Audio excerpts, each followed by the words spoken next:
Speaking of holding Democrats accountable and the media, my dear Governor Andrew Cuomo, has been on a book tour, just campaigning on how effective he has been in his own mind as the governor of New York during a pandemic.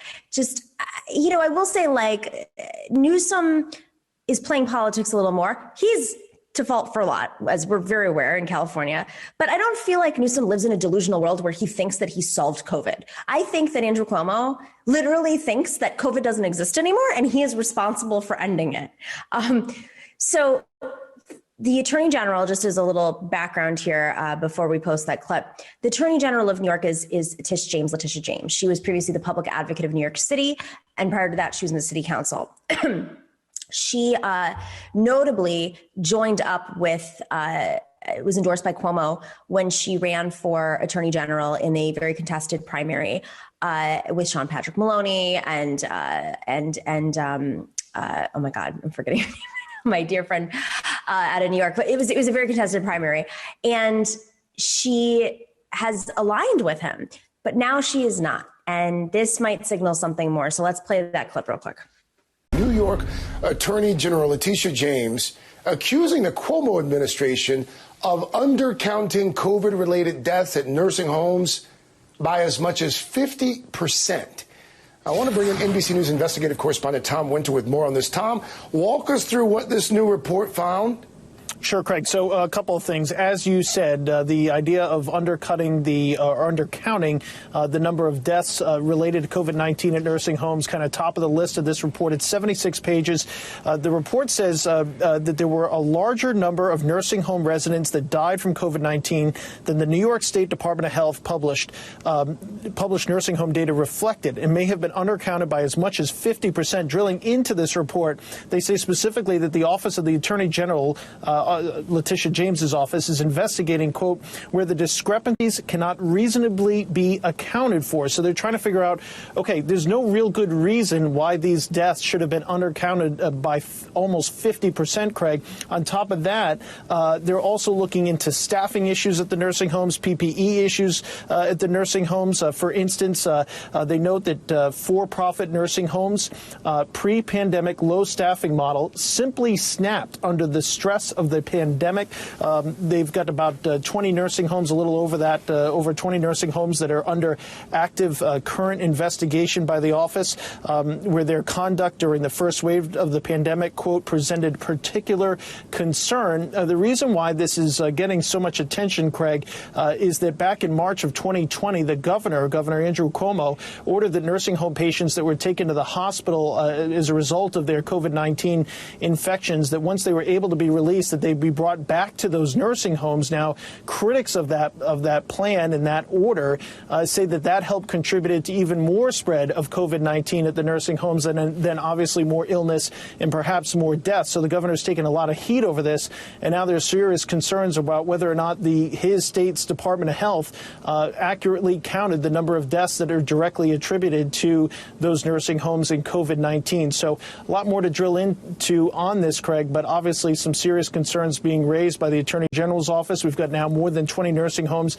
that are under investigation, and a lot of the issues that we talked about back in March of last year, you and I spoke about with respect to PPE, staffing levels, testing issues, all of that coming up in this report. But obviously there's going to be more questions and certainly more to come here in this investigation. This story has been getting attention in the New York press, but I mean, maybe it's just because you have a Democrat who's in office, and he's called, just for folks to know who are not from New York, Governor Cuomo, while he may have his father's name, who was definitely more progressive, Governor Cuomo has ostensibly been running and acting as if he is a New York Republican for many years. He created this little alliance called the Independent Democratic Conference, which was 8 Democrats who got elected in Democratic districts, but decided to literally caucus with the Republicans, got bigger offices, extra perks for their offices, and as a result, held up the state Senate of New York so that New York didn't have a supermajority and it wasn't fully Democratic. So anytime something didn't pass, Governor Cuomo didn't have to look like he was a Republican. He just blames it on these senators. Now they've been voted out. There was a big organized effort to vote them out. And so suddenly Governor Cuomo is in a position where the only way he can pretend to be a progressive is just by saying it over and over. This story, even though it's got a ton of play, it's not permeating. And I personally think it's because Democrats haven't been willing to call him out outside of New York State. This is huge for an attorney general, not just to push back against him and launch an investigation, but she's one of his allies. Like, is this a sea change? I mean, do we think, number one, she's going to run for governor against him? What do we think is going to come out of this? Esperanza, you're in California, and I know you got your own issues, your own governor right now, but like, how do you see this kind of signaling responsibility? I mean, there's blood on his hands, essentially. Yeah, absolutely. I mean, I'm not sure how successful she will be. I hope her investigation does, turn something out. But I do think it's an important action because, this isn't just about New York or one state. I mean, since the start of our pandemics, in a very real way, long-term care homes, nursing homes, really became what some describe to be death camps, right? I mean, these are some of the most vulnerable people in our society. We should be caring for our elders who, literally raised us and took care of us. And instead, we really just sort of sacrifice them. Although I do think, individuals need to be held accountable. I mean, Cuomo does have blood on his hands. This trend, in our healthcare system, in our hospital system, it's been happening for decades now.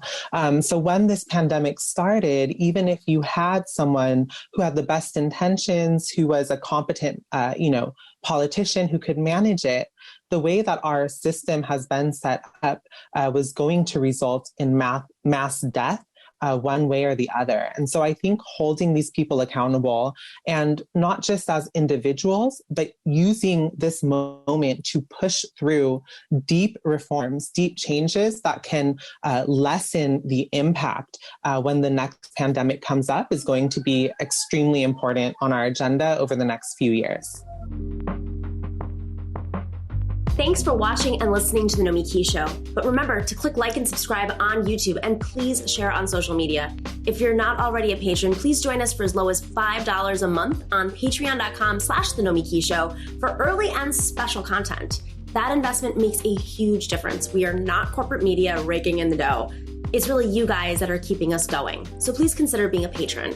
And to our current patrons, thank you so much. We are incredibly grateful to you. We also now have swag. So check us out on thenomikishow.com to get your mugs, your totes, and your stickers.